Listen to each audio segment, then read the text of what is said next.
باسل السويدان أبوه كان بعثي من كبار المتملقين، والتملق واضح أنه مسمي ابنه باسل.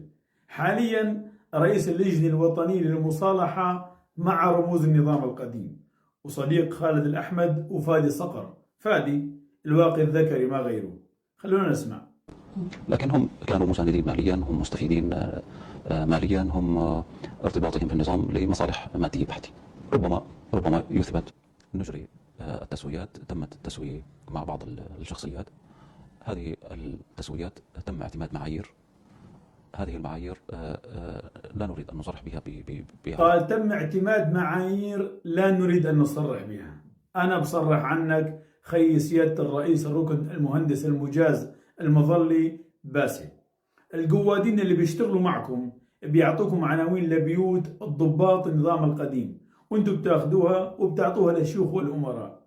القوادين بيعطوكم معلومات عن أراضي أي حدا كان يشتغل مع النظام القديم، وانتم بتاخذوها بتوزعوها لجماعتكم. القوادين بيعطوكم معلومات عن الفنادق والمطاعم اللي كانت مرتبطة بشخصيات بالنظام القديم، وانتم بتاخذوها. أحيانا القواد خالد الأحمد بيتدخل بيعطيكم مصاري من صاحب البيت، وانتم بتاخذوا المصاري. بشكل عام باللاذقية وبطرطوس وبحمص وحماة والشام كل المنتجعات على البحر والفنادق صارت لزلمكم، وزعتوها بما يرضي حازم الشرع. ورجال الأعمال اللي رجع كله دفع مبالغ محترمة. طبعا الخلاصة من كل ما سبق، ما في ليرة دخلت على خزينة الدولة، كل المصاري صارت بقبرص وبتركيا بحساباتكم. يتبع.